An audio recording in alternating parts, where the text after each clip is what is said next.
मन में क्रोध लिए 2 दिनों की लंबी यात्रा करके महात्मा बुद्ध के पास पहुंचा और क्रोध में आकर महात्मा बुद्ध से कहता है, हे बुद्ध, आपको कोई ज्ञान नहीं, न ही आपने सत्य की प्राप्ति की है।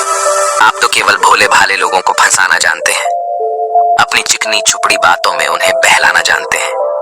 आप लोगों के सीधे पर का फायदा उठाकर अपनी प्रसिद्धि और अपनी प्रशंसा करवाते हैं। आप हमें ऐसे सपने दिखाते हैं जो कभी पूरे नहीं हो सकते। मैं भी ऐसा ही एक सीधा साधा व्यक्ति था और मैं उस नगर का सबसे बड़ा धनी व्यक्ति था। आपसे मिलने से पहले सब कुछ ठीक चल रहा था। मेरे पास धन की कोई कमी नहीं थी, सारे ऐशो आराम थे, सारी सुख सुविधाएं थी।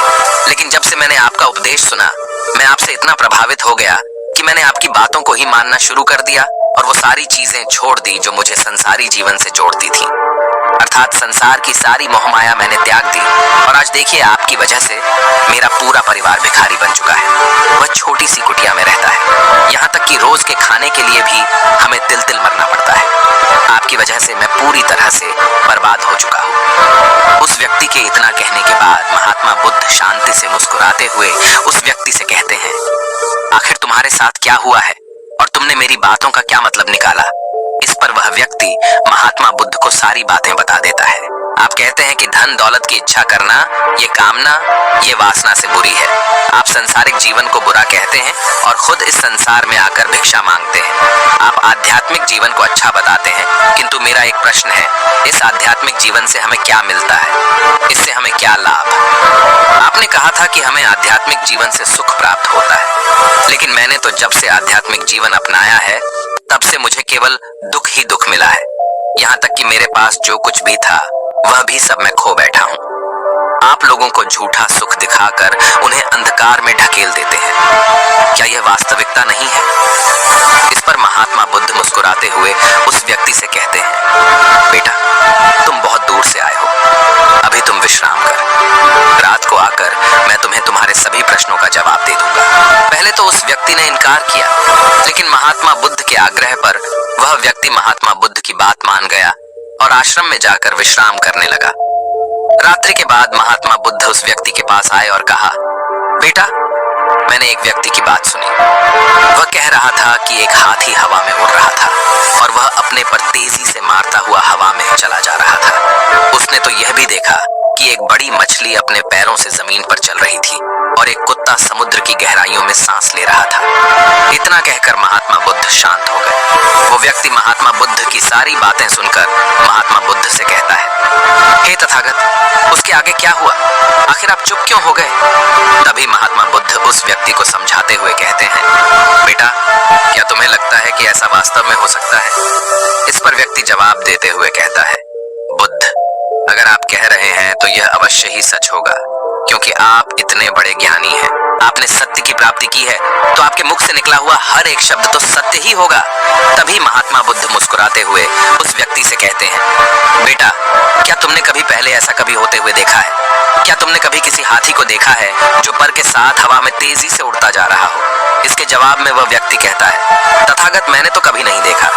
तभी महात्मा बुद्ध कहते हैं, तुमने मुझसे प्रश्न क्यों नहीं किया कि आखिर वह हाथी आकाश में कैसे उड़ सकता है?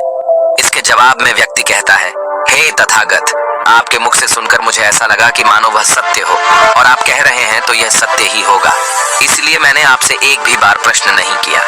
तभी महात्मा बुद्ध उस व्यक्ति को समझाते हुए कहते थे, कभी किसी की बातों पर मत जाना, बल्कि खुद विचार करो। स्वयं सोचो कि उस बात में कितनी सच्चाई है। जो व्यक्ति कह रहा है, क्या वह सच है? आखिर वह कहना क्या चाहता है? हो सकता है कि वह कुछ और कहना चाहता हो और तुम उसका अर्थ कुछ और ही निकाल रहे हो। कम से कम तुम्हें एक बार प्रश्न करके यह समझना तो चाहिए कि आखिर वह कहना क्या चाहता है। अगर तुम मुझसे पूछते कि आखिर वह हाथी हवा में कैसे उड़ सकता है, तो इसका जवाब मैं तुम्हें अवश्य देता।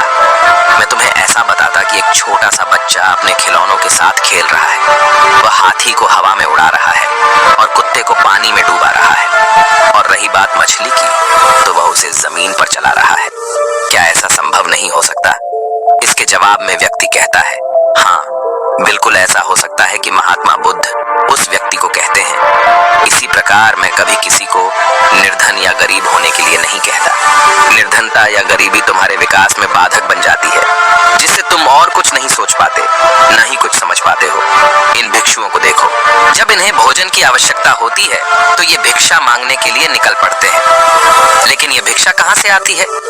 इसके जवाब में व्यक्ति कहता है, हे तथागत, हर कोई रोज मेहनत करता है ताकि उसके परिवार का पालन पोषण हो सके, और जो वह मेहनत करता है उसके बदले में उसे कुछ पैसे मिलते हैं। उन पैसों से भोजन खरीदता है और वही भोजन वह आपको भी सौंपता है, और वहीं से भिक्षा आती है।